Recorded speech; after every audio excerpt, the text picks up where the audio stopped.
Hello, everyone, and welcome to this week's episode of My Veterinary Life Podcast. I'm one of your co-hosts, Dr. Marcy Kirk. My pronouns are she, her, hers, and I'm joined by our other co-host, Dr. Annie Chavant. Hi, everyone. My pronouns are also she, her, hers. I am so excited about our episode today. Our guest is immediate past president of the AVMA, Dr. Rena Carlson, and we're going to talk all about that journey, what that means, what it is like balancing all these different acts in life. So I'm very excited. And before we jump in, I do want to quickly share some words from our sponsors. So as a reminder, this episode is brought to you with support from our educational partner, IDEX, whose diagnostic and software solutions help create clarity in the complex, constantly evolving world of veterinary medicine. And you can learn more at IDEX.com. With that, welcome to the show, Dr. Carlson. Thank you, guys. This is so exciting. You have such an amazing podcast, and I listen all the time. So I'm just excited to be here. We are so excited to have you because it occurred to us as we are fresh off, as we're recording this, pretty still fresh off of AVMA convention, that we really maybe people are familiar with AVMA President, but may not know all the steps it takes to get there, and that there's sort of a president-elect president and immediate past president. So it's not just the 1 year. So I thought it'd be really fun to kind of reflect on your past couple years and then look forward to what this year is going to hold for you. But usually we start at the beginning of how did you become interested in veterinary medicine? And you can certainly weave some of that in as I ask broadly, what did the road to AVMA president look like for you? So interestingly, I never ever in my wildest dreams in vet school thought that I would be in this role.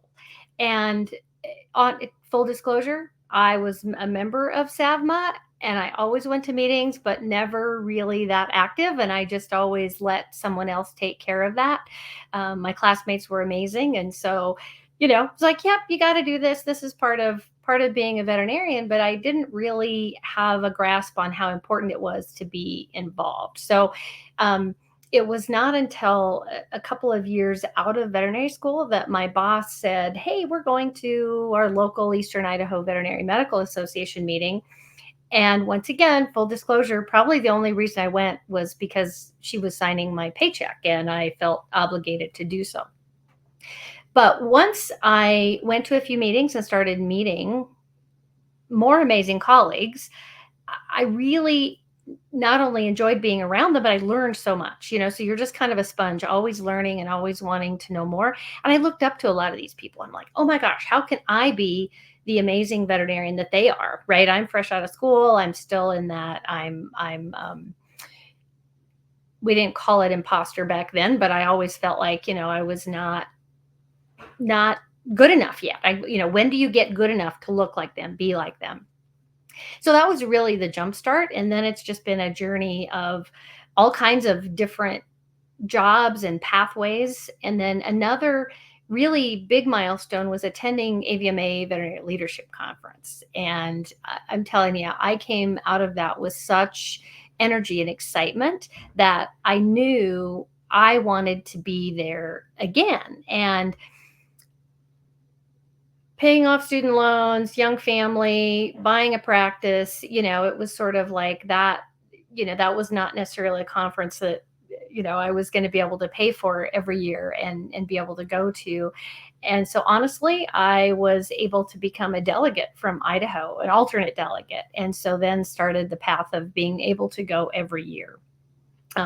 So I wish money was not necessarily a barrier on that, but it is one of my favorite conferences. So then I went from being alternate delegate, then I was able to be on the board of directors, and then of course was elected president-elect. So again, long story, long journey, and I can go through details if you want, but it's been a long road, and honestly, I still kind of pinch myself at times thinking, how did I ever get here? Because of the amazing people I met that have been before me, and that where I started in vet school in my early career, this really is not anything I would have ever dreamed of being. Thanks for providing some of that helpful context, because I know at least sometimes when I'm at these conferences and I see these leaders, it seems like it's always been in the plan. Like, of course, this person is going to be in AVMA leadership, or of course they're involved in organized veterinary medicine. And knowing that it's really those experiences that we have along the way that kind of shape that path that we're taking. I do have a follow-up question before we get into the role of president, though. How you said you were a few years out from graduation when you went to that Eastern Idaho conference. How many years out were you when you went to that first veterinary leadership conference?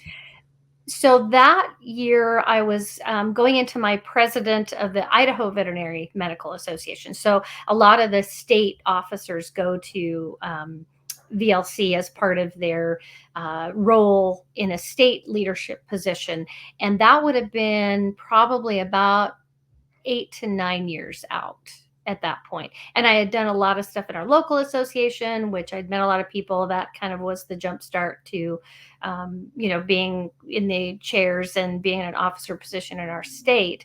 And I think that's really, I like that you brought that up, because oftentimes you look at people and you see them in these roles, and not only do you just don't think you would ever be there, but you also, you may not see that path right now, but these doors seem to open, and you have to say yes, and you have to be willing to take a little bit of a risk, stretch yourself a bit, and then it's amazing what the next door is and the next door. So that's really more my path, is not necessarily looking at some long-term, I want to be AVMA president. Mine was all these doors, or, I looked for areas of opportunity, took that, then another door would open, or, and so there could have been a different path. It may have been another door that I took, and I may have been in a totally different position, but I'm super happy that these are the doors that open for me. That's so interesting, and it makes a lot of sense, because I was asking that question in terms of, where were you kind of in your career progression? Why the veterinary leadership conference? Like, how did that formative experience come about? But you're right, it's a series of doors, and probably some confidence building along the way, and meeting these people and support that just lead you down the path. So without further ado, what doors were there that made you, that started that kindle of interest in the AVMA president position then? Well, I had been in the House of Delegates for 10 years and knew that, I watched these different presidents, and I always, admired the people that were up there at the podium. I always saw the things that they did in their career. And again, always kind of thought, well, that is an amazing path. And how can I get better and, again, be more like them? So when the opportunity came up to be on the AVMA board of directors, once again, it was sort of a big stretch. I wasn't one in the House of Delegates that was always at the podium, or, I knew a lot of people, but I was not as visible as other people. So it was, again, sort of this stretch. Should I really do that? Can I do that? And really, other considerations are, where am I at in my practice life? I was a practice owner at that point. I, had the flexibility to be gone a little bit more. My youngest son actually was graduating from high school, which was another big consideration for me in being gone that much. So that was sort of this big jump of, I'm going to put myself out there for that position. Then you're on the board of directors in that position for 6 years. And not everyone takes this path. There's lots of different paths. But I was on the board of directors for 6 years. And once again, every year kind of developed like my confidence, my ability to have those connections, so that I felt like, if I needed something, I had support. I knew people. I could count on other people's expertise to help me along the way. And I ended up being vice chair and then chair of the board. And at that point, I said, well, why would I not want to go put myself out there for president-elect? I've got the experience. I've got the time. I've got the desire. And the election process is a big process. So that's another challenge, to say the least, to, go to all these amazing states and speak to all the leadership in all the states, and be able to say why I want to do this, and what I can contribute. Veterinarians are not always the best salespeople or politicians, shall we say. Excuse me. So that was, again, a big stretch for me to jump out there. And then you actually are in the campaign process for a year, and you are talking to the House of Delegates members, because it's the House of Delegates members that are voting. So connecting with them, helping them, know you and understand, a little bit about your background and why you would be the best person for this job. Yeah, I really appreciate that, because we talked about people. The visible part of this is president-elect, president, immediate past president. There's a whole year other commitment to going out and speaking with people, sort of letting them hear your ideas, you learning from them of what is going to kind of shape your, I guess, some of your trajectory and some of the things that you want to cover. And so, as we kind of said at the beginning, people might be very familiar with AVMA President. It's sort of the most visible piece of this, where you're sort of the spokesperson, sort of the front line whenever things come up, and there's been no shortage of things coming up to discuss. But if maybe, could you just talk to us a little bit about what president-elect and then what your immediate past president year will sort of look like, so we can kind of get a picture of that flow? Because you did a year of campaigning, you were then successful, elected, president-elect. And all of this happens at AVMA convention. And so then your year, what did that look like? And how are you transitioning now to this role? So the president-elect year, and it's a in a contested race, you find out, what the election results are, and then boom, you're, jumping right into some of the meetings, some of the things that the president-elect will be doing. So that president-elect year is really somewhat of a year of learning, but you're also supporting the president, because the president's only one person. And when the president cannot do a media engagement or is unable to be at a state meeting, the president-elect is the next in line to do that. So it's really exciting to be part of what we call the trio, the president-elect, president, and immediate past, because between the three of us, we try to get to every event that we're invited to. So once and it's a great year to get out there and be connecting with people, then you're ready to jump into that year as president. And you're right, the year as president is literally the most visible. You're in JAVMA every month with a president's column. You actually are part of all of the international engagements. So World Veterinary Association, World Small Animal Veterinary Association, Federation of Veterinarians of Europe, Federation of Association of Veterinarians in Asia. So all over the world, the president is able to go not only represent AVMA and veterinarians in the United States, but really engage with the leadership in other countries and other associations, so that we can understand what's happening over there. They can understand what we're dealing with. We can collaborate on solutions that would work together.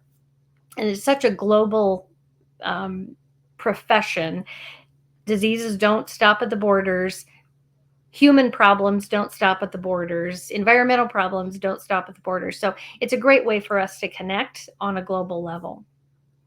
And then, the other thing that the president does is most of the media outreach. So I am so proud of AVMA. In just the last 5 years, we have gone to 6 billion impressions. I know you guys know that really, really well. Excuse me. But I can't believe that. It's hard for me to fathom that AVMA and veterinarians are in front of someone 6 billion times. So being part of that media outreach is really exciting. And of course, all the different, convention, there's so much excitement at convention. You get to introduce the keynote speakers and the bands and all the fun stuff at convention. We get to meet with our stakeholders, all of our industry partners that are so important for us to, again, advance the profession. So many, many things as being president. And again, your face and your picture and your voice is out there during that year, more than I ever imagined. Now I get to back off a little, which I'm very happy about. And once again, I'm supporting the president is probably the primary role. And then we also, as immediate past president, we are a lot more involved in some of the governance of the board and AVMA, which is good because that's what I did a lot as a district director. So now it's nice to kind of get back to that role. And I get to chair the American Veterinary Medical Foundation. So part of that charitable arm is really, really fun to be able to encourage and support the profession giving back in a charitable form. Sorry, guys. I need a drink of water.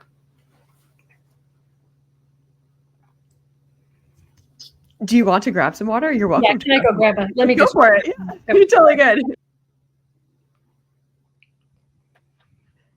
It's fascinating to see and hear about the evolution of the different kind of phases of the role. And I think it's also really interesting. It gives a really interesting perspective of what it means to be a veterinarian in America too, because you spend all this time campaigning and you're listening to your constituents and you're getting all these ideas and you're hearing about all the different opinions and thoughts that each state has. And then you turn around president year to be communicating that on the global stage. And then you get to take a step back as past president too and think about, knowing what I know now, how can we keep things running smoothly? How can we set the next kind of round of trio up for success? So I just think it offers a really, really interesting perspective. It makes you think about a lot. Yes. And again, it's ever evolving because there's never a shortage of issues that we need to be dealing with. And we couldn't do it without the amazing supportive staff again. So thank you guys, because this is a big part of what makes us successful as, not only an association, but as an officer. We would not be as successful without the support of AVMA staff. So I have to shout that out. And then you're right, balancing that. Okay, you hear a lot of things, and on the campaign trail, sometimes there's this impression that the AVMA president comes in with a platform and I'm going to accomplish all of these things. And there are certainly projects and things that we can highlight, we can elevate to a higher level as an officer. But our primary role is to support AVMA and the whole board of directors, and the direction that the board of directors gives us is where we're heading. Okay. So that's the other thing I think that's it might be a little how do I want to say this? People may not quite understand that, because the president isn't going to come in and just change the direction of AVMA. That would be up to the board of directors to totally change the direction. And we are just one vote on that board. Our job is really to amplify and make sure that we are listening to the association and the members, bringing that back, but we are also supporting the direction that the board of directors has set for us. That makes sense? I mean, I don't know if I'm explaining that well, but it's not like a governor or a mayor or a, president of the United States. We are supporting the association. No, I think that's a really important clarification, and one that can be easily confused, especially with all the media engagements of the president. Like and the fact that if we're going off of what we know from our, our local governments, it's like, well, this is the closest comparison that we have, so it must operate in a similar way. So it's helpful to know, and then it's also a really great reminder for everybody to get to know their representatives and who is speaking on their behalf on the board, and how all of that works as well. And that's a good point, because there's a lot of touch points. If you're, a veterinarian, in rural Idaho, you have your alternate delegate, your delegate, which they sit on the House of Delegates. That is a great touch point to be able to get information or ideas or things that or problems that we need to elevate to higher levels. So that's a touch point. And you also have a district director who sits on the district, and we have 11 districts in the United States. So we have 11 different veterinarians sitting on the board of directors in all the different, and that's a geographic representation geographically. So for me, District 11, the best, go District 11. You may disagree, and that's okay. We have Alaska, Washington, Oregon, Idaho, Montana, and Wyoming. So that's my district basically when I was the district director. And then, of course, you do have the officers. So, you have kind of a state association connection, you have your district connection, and then the officers. So, and then AVMA, I think, provides so much opportunity for members to provide feedback. The other arm of our governance, as you guys know, is the councils and committees. So those are made up more of subject matter experts or discipline. They have a different role than the House of Delegates. And every policy, everything we have, there's a chance for AVMA members to comment on that. So we really have a lot of opportunity for AVMA members to have input on what's happening at AVMA. Yeah, it is interesting to kind of peel back the layers and see how this thing works, because AVMA is trying to represent so many people, and so how do we efficiently get feedback and make changes and keep the profession moving forward? It's just really interesting to hear about firsthand. So thanks for providing some of that perspective. It's a well-oiled machine, but it's big and it's hard to navigate through sometimes. Yeah, exactly. Well, and you mentioned, the president is sort of the face of this machine, and in order to do that, you've got to be in a lot of different places. And I know that the trio helps with that, but especially thinking about these global obligations and then visiting all these different states. You mentioned thinking about some kind of family considerations before, and it seemed like a good time in your personal life. I'm also curious professionally, like, how is that working? Like, how are you balancing career and this volunteer? Reminder to everybody, this is a volunteer position. How are you balancing those kinds of things? I always struggle with the word balance, and this is just Rena talking. I feel like when we say balance, you're looking for some perfect, gymnast on this balance beam that is, doing nice backflips and walking perfectly. And for me, that's just never been the case. I feel like for me, I've had to say, all right, there's a lot of things happening right now. I'm going to focus here and maybe not so much over here. So there's not really a balance. I have made the personal choice to say, I'm going to focus right here, right now. And that's where my time and energy is going to go. And I know that I'm not going to be as effective over here during that time. But then next week, next month, whatever that looks like, now it's my time to really focus on this. One thing that's helped me a lot is trying to live in the moment. Now, I know you have to do long-term planning and all those things, looking into the future and planning and making sure you're mitigating risk, and all those things are important. But when I'm working on something, it's like, I need to be right here. I need to be talking to Marcy and Annie. That's where my focus is, and try to just have all my energy there. There's a lot of other things in my life that, can distract me right now. Or if I'm at convention, I've got to focus on convention.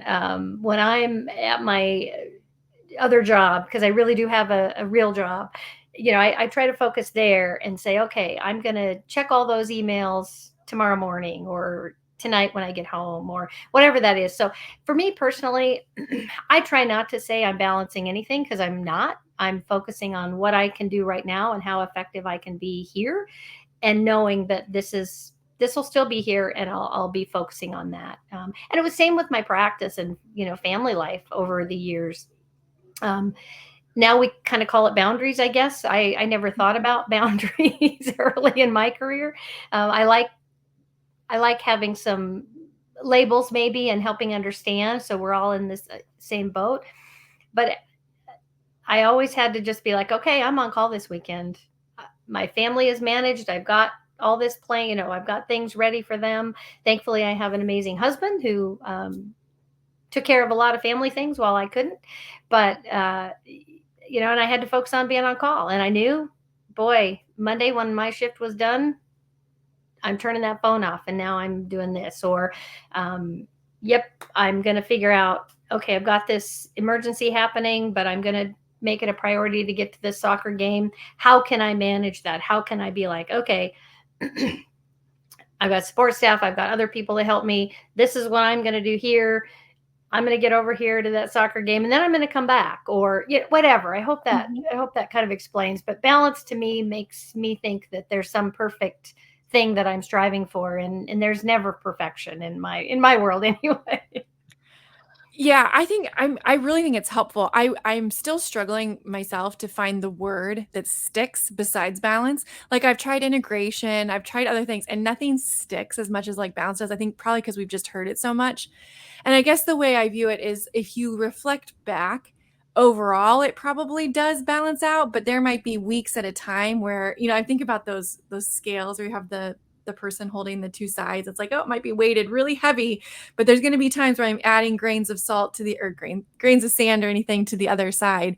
But I just haven't found that word that like sticks. It just doesn't roll off my tongue as easily as balance. But I think it's really helpful to explain that it's going to look different for everyone because everyone's in a different life stage or different demands are placed on them either from family or professionally or just some things. I mean, there are people that when I first started the AVMA, when we had to go in every day, I would reverse commute. So I had to be in there at 7 so I could leave at 3. So I would miss most of the traffic in Chicago. So that meant I got up at 3:50 every morning to run.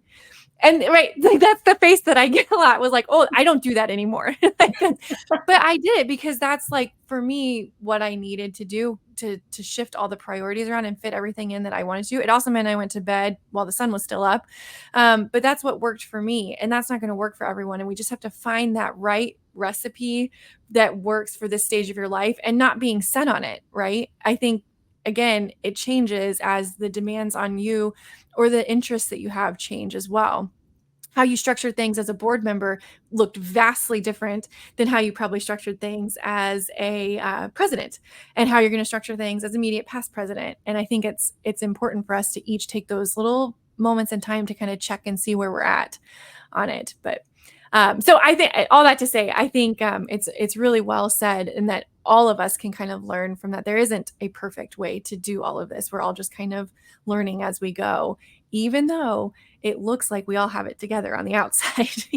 Well, and I really appreciate you kind of pulling that back to like probably overall there is a balance, right? Because I have 2 amazing kids and now I have 2 grandkids and I ran a successful business and I was able to sell. And so, yes, globally it probably did balance somehow, but every day I was not looking for balance. I was trying to prioritize. This is what, I'm sure everybody's heard you got to get your list of musts, shoulds, and, okay, this would be nice, right? And sometimes you didn't even get to the shoulds. You just got to the musts and slowly tick away. So I appreciate that perspective. That does help when I look back and go, okay, there's probably some balance somewhere. Yeah, and it does help when you have a great support system and just a lot of people, both professionally and personally, that stand up. We got the pleasure of sitting with your family at one of the events in the House of Delegates, so it was really just very cool to see the support that you've had. Right. Yep, I had my kids, my grandkids, so that was fun. I hope my grandkids were not disruptive. No, not at all. So as we sort of wrap up here, because we could talk forever about all your experiences, I'm just curious, as you're reflecting on your year as president, if there's, like a standout memory or something that surprised you. I mean, I know you spent a lot of time seeing other people, embody this role and a year as president-elect. I'm just curious if there was something that stood out to you over the past year as you've sort of kind of looking back at it.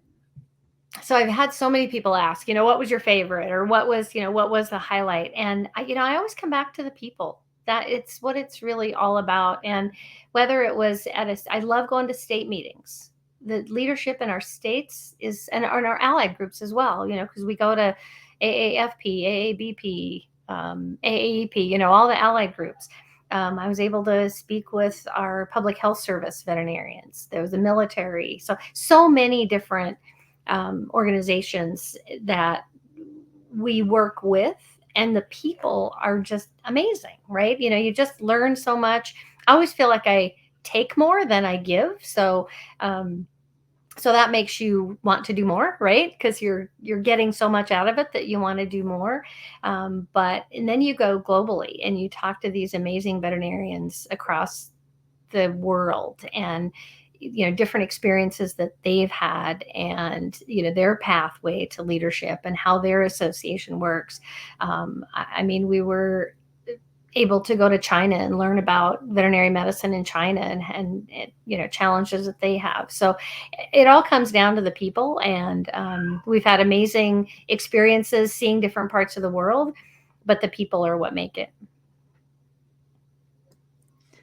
Yeah, and I think I can't think of a better way to wrap up our conversation than that, because I know the cliche is you go into veterinary medicine because you love animals, but I think that the people in this profession are really what stand out for me as well. And I can only imagine just how many fascinating and inspiring people you've gotten to meet through all the different intersecting paths that you've been exposed to with this experience. Yes, exactly. And the passion that they have too, right? Like you say, we all kind of came into this with some sort of passion, and it's people that make it happen. And it's really amazing to see different aspects of our association in veterinary medicine globally solve problems and tackle problems and help animals, and see the difference that they make when we get together to tackle these challenges. Yeah, so cool. So cool. Well, thank you so much, Dr. Carlson, for joining us on this week's episode of the podcast. It has been a delight to sit down and chat with you, and also to learn a little bit more about our organization and how these opportunities come about. Well, thank you for having me. I love the fact that I get to be on your podcast. You're number one in my book. Awesome. Well, thank you so much for your kind words, and thank you to each of you for joining us on this week's episode of the My Veterinary Life podcast. We absolutely love sharing this journey with you, and so remember, we want to hear from you too. Please be sure to leave us a ratings and review on Apple Podcasts or whatever platform you listen to. And you can also email us at mvlpodcast@avma.org with guest suggestions, show notes, or just your thoughts on the podcast. So take care, and we'll see you next time.